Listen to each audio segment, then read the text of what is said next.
साथियों, बहुत बहुत स्वागत है आप सभी का एक और नए वीडियो में।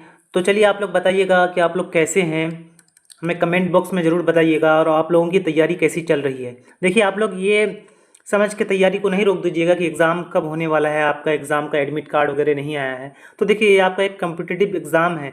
यहाँ पे आपको क्या होता है ना कि आपको मेरिट बेसिस पे सिलेक्शन लेना होता है। तो इसलिए आपको अपनी तैयारी को जारी रखना है ताकि आप दूसरों से पीछे ना रह जाएं। आपको हर हाल में इस बार एक सीट लेना है, एक सरकारी कॉलेज आपको इस बार लेना ही है। ठीक है, तो देखिएगा, वीडियो के एंड तक बने रहिएगा। काफ़ी ज़्यादा इंपॉर्टेंट क्वेश्चन लाए हैं सामाजिक विज्ञान का। ठीक है, चलिए आगे बढ़ते हैं। तो अगला सवाल क्या है, एक नंबर में, कि निम्नलिखित में कौन प्राकृतिक आपदा है। प्राकृतिक आपदा कौन होता है जो प्रकृति के द्वारा स्वतः घटती है। तो आग लगना, ये तो प्राकृतिक नहीं होगा। बम विस्फोट, ये भी प्राकृतिक आपदा नहीं है। भूकंप, तो ये इसका करेक्ट आंसर हो जाएगा। ठीक है, भूकंप क्या है, तो प्राकृतिक आपदा है। और भूकंप का उत्पन्न कैसे होता है, तो पृथ्वी के अंदर के जो प्लेट हैं वो जब आपस में टकराते हैं और टकराने के बाद जो कंपन उत्पन्न होता है उसे ही हम लोग भूकंप कहते हैं। तो भूकंप से आपको संबंधित सवाल ये पूछे जाते हैं कि 2001 में खतरनाक भूकंप कहाँ आया था। तो ये गुजरात के कच्छ में आया था। कहाँ आया था, गुजरात के कच्छ जिला में 2001 में खतरनाक भूकंप आया था। वहीं अगर आपको याद होगा कि 1934 में बिहार में खतरनाक भूकंप आया था। ठीक है, भूकंप के जोनों के आधार पर भारत में कुल 5 जोन है। कितने जोन है, 5 जोन है। जोन 1, जोन 2, जोन 3, जोन 4 और जोन 5। इनमें से जो जोन 1 है वो सबसे कम खतरनाक होता है और जो जोन 5 होता है वो सबसे अधिक खतरनाक होता है। तो गुजरात का कच्छ जो है ये जोन 1 में आता है, यानी सबसे खतरनाक, सॉरी, जोन 5 में आता है, सबसे खतरनाक की कैटेगरी में आता है। वहीं बिहार जो है, बिहार, ये जोन 3 में आता है। ठीक है, चलिए आगे देखते हैं।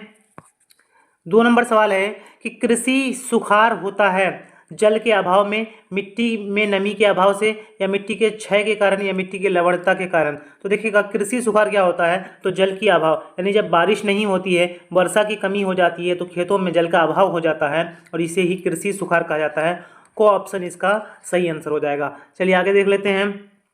3 नंबर सवाल है कि मलबे के नीचे दबे हुए लोगों का पता लगाने के लिए किस यंत्र की मदद ली जाती है। तो देखिए, मलबे के नीचे दबा हुआ है, यानी ज़मीन के अंदर कहीं अगर कोई व्यक्ति फंस जाता है तो उसे हम लोग कैसे पता कर सकते हैं, दूरबीन से। तो देखिए, दूरबीन से दूर की वस्तुओं को देखा जाता है, ये सही आंसर नहीं होगा। इंफ्रारेड कैमरा, जी हाँ, यही सही आंसर हो जाएगा, यानी ऑप्शन खो इसका सही आंसर हो जाएगा। इंफ्रारेड कैमरा के माध्यम से स्कैन किया जाता है कि कौन व्यक्ति कहाँ फंसा हुआ है, इसे आसानी से पता लग जाता है।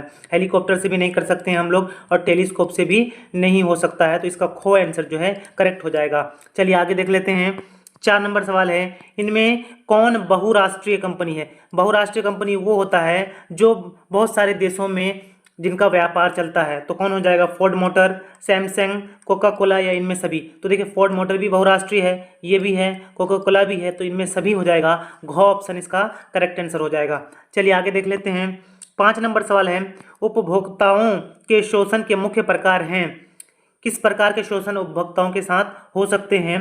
तो माप तौल में कमी भी होगा, मिलावट भी हो जाता है, भ्रामक प्रचार। तो ये तीनों ही शोषण का एक प्रकार है उपभोक्ताओं के साथ। ठीक है, इसी शोषण से बचने के लिए उपभोक्ता संरक्षण अधिनियम कानून 1986 में लागू किया गया था। उपभोक्ता संरक्षण अधिनियम कानून, ठीक है, इस कानून के तहत कोई भी व्यक्ति इनसे संबंधित शिकायत दर्ज कर सकता है। उनको दर्ज करने के लिए अधिकतम 2 साल की समय सीमा दी जाती है। कितना साल, 2 साल की अधिकतम समय सीमा दी जाती है। उपभोक्ताओं को जागरूक करने के लिए प्रति वर्ष 15 मार्च को उपभोक्ता अधिकार दिवस मनाया जाता है, हर 15 मार्च को, ये भी आपको ध्यान रखना है। चलिए आगे बढ़ते हैं प्यारे साथियों। 6 नंबर सवाल है, उपभोक्ता संरक्षण अधिनियम के अंतर्गत उपभोक्ताओं की अपील सुनने का अधिकार है।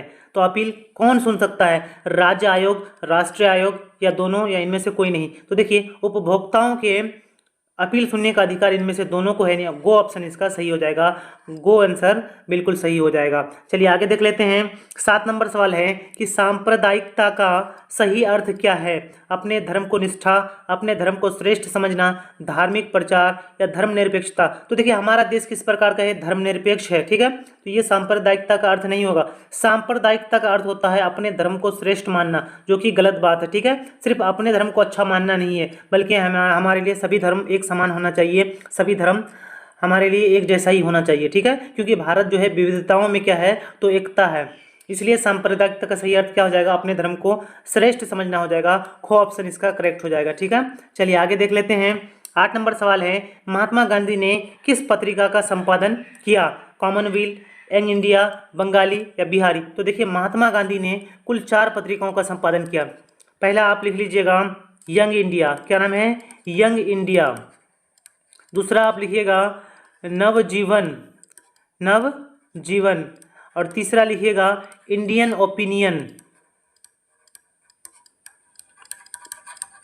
चौथा क्या हो जाएगा? चौथा आपका हो जाएगा हरिजन। ठीक है, तो आप हरिजन। देखिए अब याद कर लीजिएगा क्या पहला, तो यंग इंडिया, नवजीवन, इंडियन ओपिनियन, हरिजन। बोलिए हमारे साथ क्या? तो यंग इंडिया, नवजीवन, इंडियन ओपिनियन और हरिजन, ये 4 पत्रिकाएं किनकी है? तो महात्मा गांधी की है। तो इसके हिसाब से आप बताइए आंसर कौन सा हो जाएगा। ठीक है, आंसर को आप हमें कमेंट बॉक्स में कमेंट कीजिएगा कि कौन सा ऑप्शन सही हो जाएगा। ठीक है, महात्मा गांधी ने 2 पुस्तकों को भी लिखा था, एक था सत्य के साथ मेरे प्रयोग और दूसरा क्या था? तो स्वराज, हिंद स्वराज था। क्या था? हिंद स्वराज। हिंद स्वराज और सत्य के साथ मेरे प्रयोग, ये 2 पुस्तक महात्मा गांधी जी के थे और 4 पत्रिकाएं थी। ठीक है, ये आपको ध्यान रखना है। चलिए आगे बढ़ जाते हैं। 9 नंबर सवाल है, छापाखाना का आविष्कार किसने किया? तो देखिए छापाखाना किसे कहते हैं? छपाने की कला, छपाने की कला। छपाने की कला को और दूसरे नाम से किस नाम से जाना जाता है? मुद्रण, मुद्रण कला के नाम से जाना जाता है। ठीक है, जैसे प्रिंटिंग हम लोग बोलते हैं। तो इसका आविष्कार किसने किया? गुटेनबर्ग ने, रिचर्ड हम हो ने या कैक्टसन ने, या इनमें से कोई नहीं? तो बताइएगा क्या हो जाएगा। तो देखिए छापाखाना का आविष्कार किसने किया? गुटेनबर्ग ने किया था। ऑप्शन को इसका सही आंसर हो जाएगा। वहीं छापाखाने की शुरुआत यानी मुद्रण की शुरुआत सबसे पहले किस देश से हुई थी? तो चीन से हुई थी। और गुटेनबर्ग के बारे में पूछ लिया था कि गुटेनबर्ग कहाँ का निवासी था? तो ये जर्मनी का निवासी था। इस तरह से आपको यहाँ से कई सारे सवाल देखने को मिल सकते हैं। चलिए आगे देख लेते हैं। 10 नंबर सवाल है कि राजा राम मोहन रॉय ने फारसी में किस पत्रिका का प्रकाशन किया था? आपको बता दें कि राजा राम मोहन रॉय ने 2 पत्रिका का संपादन किया था, 2 महत्वपूर्ण पत्रिका। एक का नाम क्या था? मिरातुल अखबार। क्या था? मिरातुल अखबार। और दूसरा पत्रिका था उनका,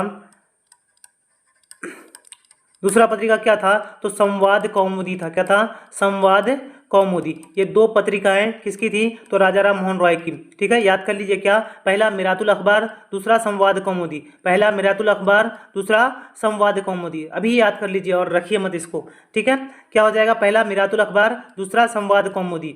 मिरातुल अखबार की जो भाषा थी ये क्या थी? इसकी भाषा फारसी थी। ये आपको ध्यान रखना है। देखिए यहाँ पे ना इस तरह का आप यहाँ पे पढ़िएगा, मिरातुल अखबार यानी देखने में ही लग रहा है कि भाषा क्या होगा? फारसी होगा। और संवाद कौमुदी इसकी भाषा क्या थी? तो इसकी भाषा बंगला थी। क्या थी?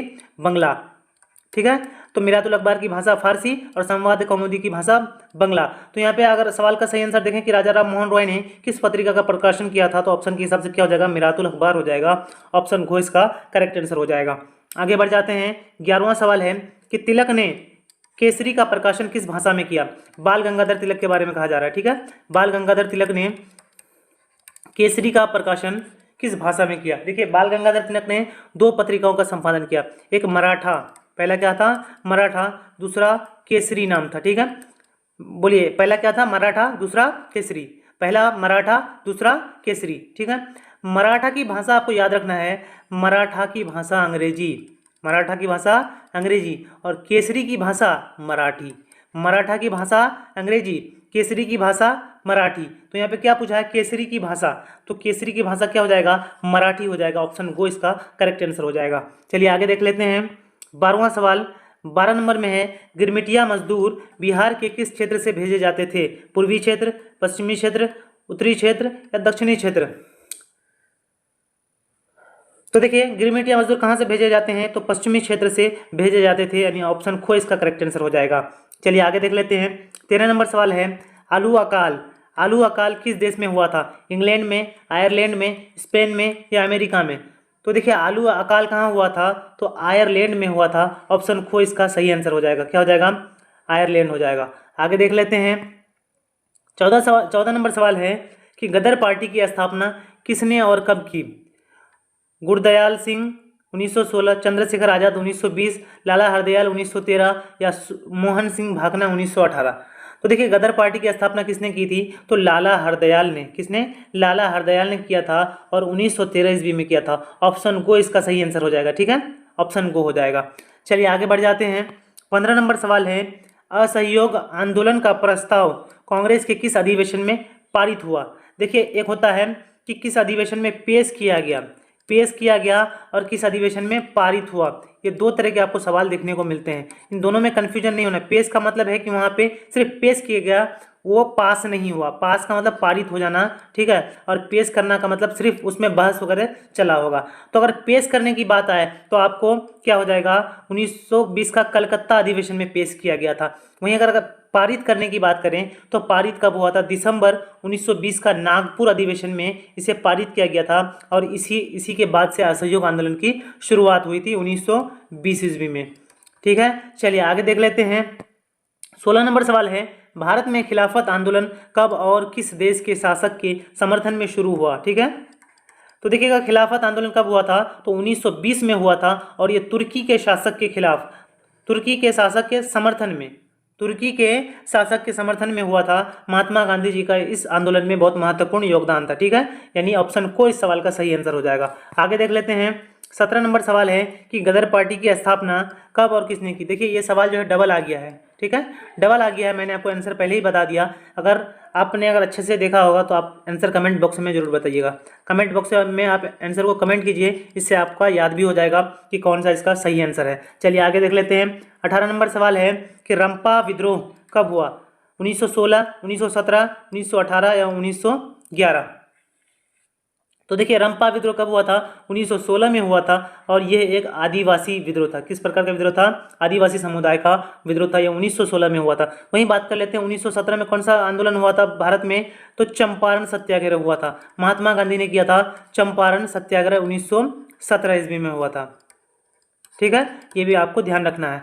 आगे बढ़ते हैं। 19 नंबर सवाल है, जेनेवा समझौता किस वर्ष हुआ था, 1945 में, 1946 में, 1954 में या 1973 में।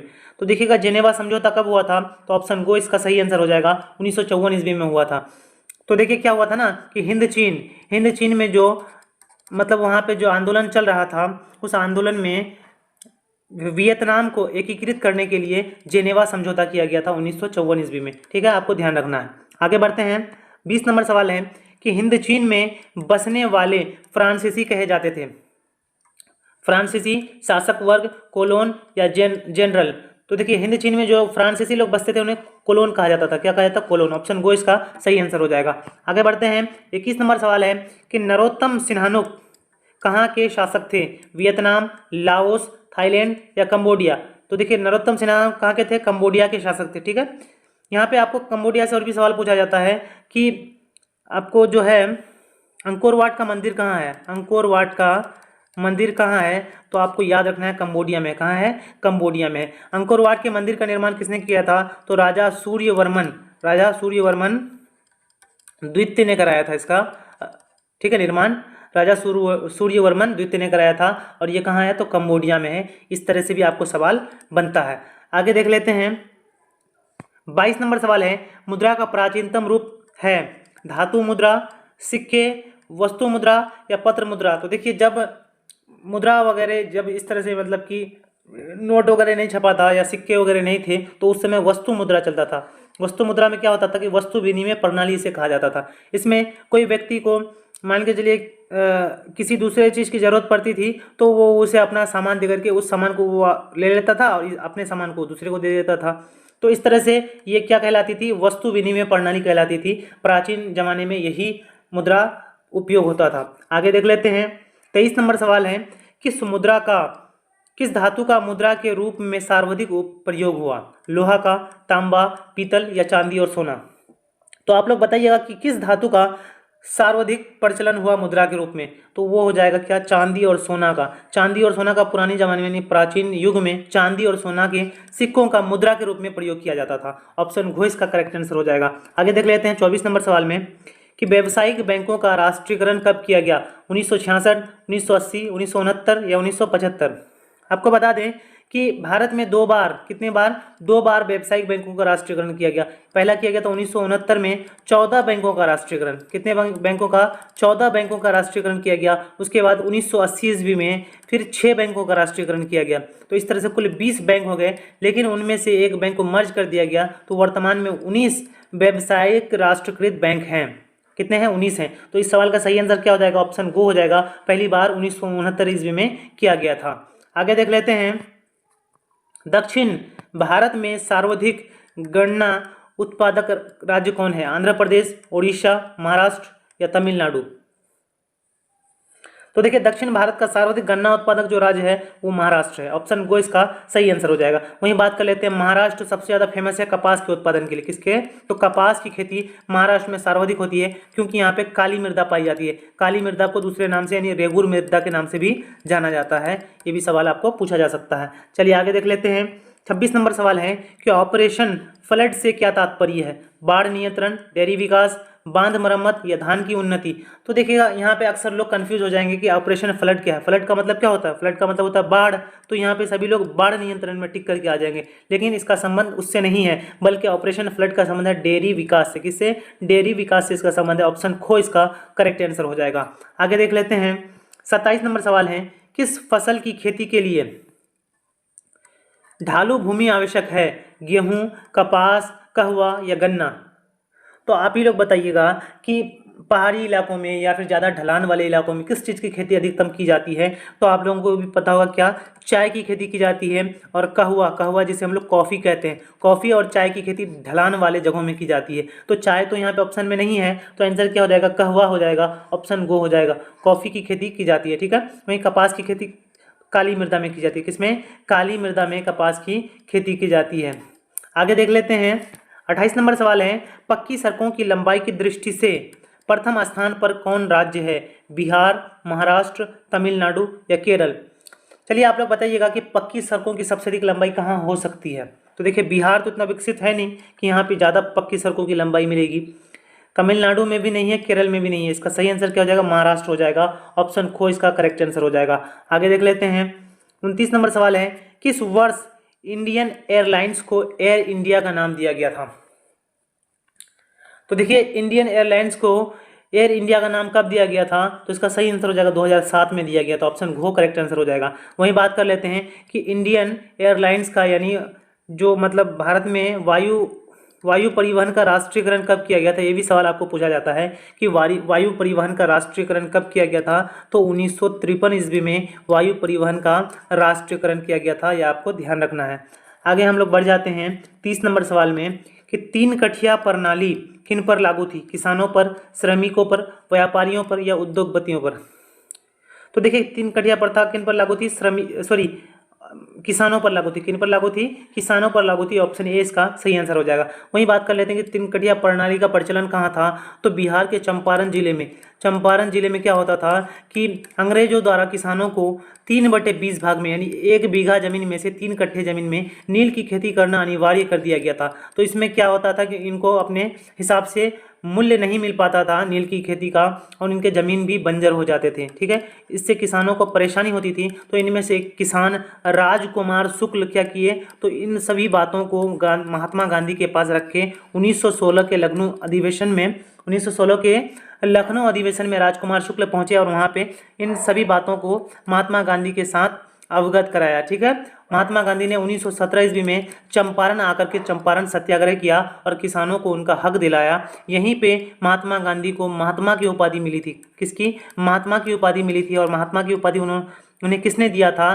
तो रविंद्रनाथ टैगोर ने दिया था। किसने दिया था? रविंद्रनाथ टैगोर ने महात्मा गांधी को महात्मा की उपाधि दी थी। कहाँ दी थी? तो 1917 के चंपारण सत्याग्रह में दिया था। और यहीं से भारत में सबसे पहली बार महात्मा गांधी ने सत्याग्रह की शुरुआत की थी, चंपारण से ही किया था। ये भी आपको ध्यान रखना है। तो देखिए, आज के इस वीडियो में हम लोगों ने कुल 30 इंपॉर्टेंट सवाल को देखा है। इसमें से आपने खुद से कितने सवालों को हल कर पाया वो आप हमें कमेंट बॉक्स में जरूर बता दीजिएगा। आपकी तैयारी कैसी चल रही है ये भी हमें कमेंट बॉक्स में बता दीजिएगा, ठीक है। चलिए मिलते हैं अगले वीडियो में, तब तक के लिए जय हिंद, जय भारत।